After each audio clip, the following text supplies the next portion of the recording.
జన చైతన్య యాత్ర ఇది నవ్యాంధ్రకు ప్రత్యేక హోదాతో పాటు ప్రజల సమస్యల్ని పరిష్కారం కోరుతూ ఇది ఏప్రిల్ 14వ తేదీన ప్రారంభమై నెల్లూరు జిల్లా తామంచర్ల నుండి డాక్టర్ బిఆర్ అంబేద్కర్ జయంతి రోజున ప్రారంభమై గొడ్డపాటి శ్రీకాకుళం వరకు అంటే మార్క్స్ మహోపాధ్యాయుడి 206వ జయంతి వరకు ఇది కొనసాగుతూ ఇవాళ విజయవాడ చేరుకుంది.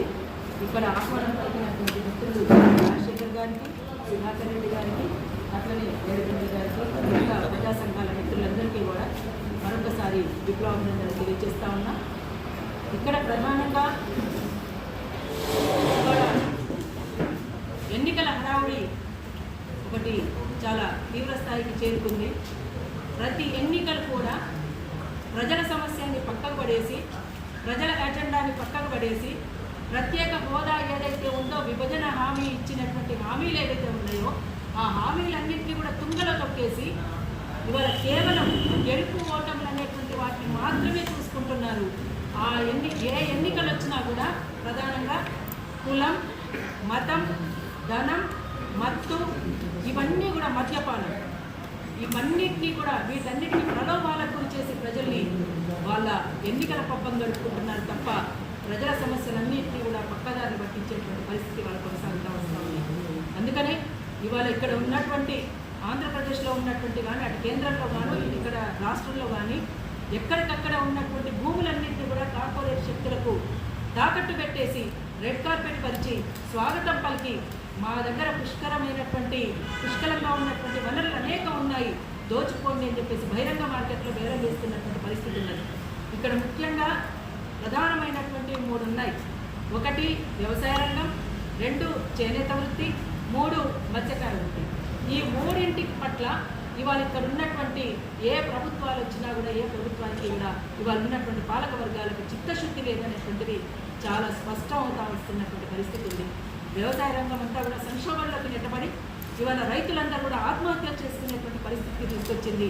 అంతేకాకుండా ఇవాళ విద్యుత్ ఛార్జీలు అనేటువంటివి మత్స్య కార్మికులకు సంబంధించిన ఆక్వా పరిశ్రమకు ఉన్నటువంటి ఏదైతే విద్యుత్ ఛార్జీలు ఉన్నాయో ముప్పటిగా పెంచేస్తున్నటువంటి పరిస్థితి ఉంది.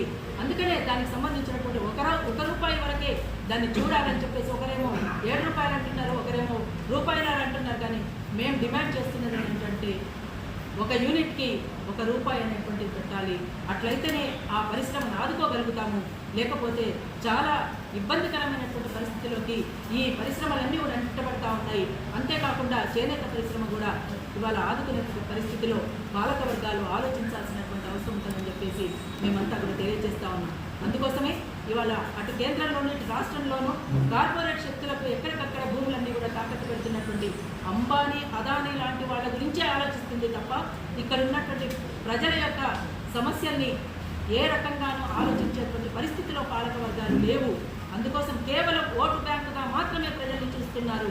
ఆ తర్వాత ఎలక్షన్లు అయిపోగానే వాళ్ళ దారిన వాళ్ళని వదిలేసి వీళ్ళ ఇష్టానుసారంగా వీళ్ళ పద్ధతుల్లో వీళ్ళు కొనసాగిస్తున్నటువంటిది మనం చూస్తూ ఉన్నాం.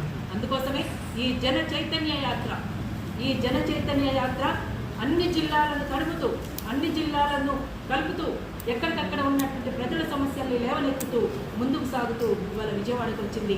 ఇక్కడి నుంచి అన్ని జిల్లాలు తిరుగుతూ మళ్ళీ శ్రీకాకుళం ఒక చారిత్రాత్మకమైనటువంటి అనేక పోరాటాలకి ఒక ఉద్యమాల గడ్డగా పేరుగాంచినటువంటి దేశానికే ఒక దిక్సూచిగా ఉన్నటువంటి శ్రీకాకుళం జిల్లా గొడ్డపాడు గ్రామానికి చేరుకుంటుంది. అందుకోసం మీడియా మిత్రులారా మీ అందరికీ కూడా ఒక విజ్ఞప్తి చేస్తూ ఉన్నాం. ఎలక్షన్ల టైంలో ప్రజల ఎజెండాని అమలు చేయాలని చెప్పేసి డిమాండ్ చేస్తూ సాగుతున్నటువంటి జన చైతన్య యాత్రకు ఎక్కడికక్కడ మీరంతా కూడా సహకారం అందించాలని మేము మరొకసారి విజ్ఞప్తి చేస్తూ ఉన్నాం. అందుకోసం ప్రజల సమస్యలే ముఖ్యమైనటువంటిగా ముందుకు రావాలి. ఆ సమస్యల పరిష్కారం జరగాలి. ప్రజలు కూడా ఎక్కడికక్కడ నిలదీయండి. ప్రతి పార్టీని మీ ముందుకు ఏ పార్టీ వచ్చిన ఎన్నికల్లో నిలదీయండి, ప్రశ్నించండి. అట్లా ప్రశ్నించడమే ఇవాళ డాక్టర్ బిఆర్ అంబేద్కర్ కోరుకున్నాడు. ఒక స్వేచ్ఛగా, గౌరవంగా బతికేటువంటి బతుకుని మనం కోరుకోవాలి అనేటువంటిది తను ఆకాంక్షించిండు. అందుకోసమే డాక్టర్ బిఆర్ అంబేద్కర్ జయంతి రోజున, కామ్రేడ్ జార్జి రెడ్డి వర్ధంతి రోజున ఈ జన చైతన్య యాత్ర ప్రారంభమైంది. అందుకోసం ప్రజలందరూ కూడా అంటే బడుగు బలహీన వర్గాలు కానీ అణిచివేతకు వివక్షతలకు అన్నిటికీ గురవుతున్నటువంటి ప్రజలకు దళితులకు న్యాయం జరగాలని కోరుకునేటువంటి జనచైతన్య యాత్రగా ఇవాళ ముందుకు వచ్చింది. స్వాగతం పలికినందుకు మరొకసారి ఇక్కడ మిత్రులందరికీ మీడియా మిత్రులందరికీ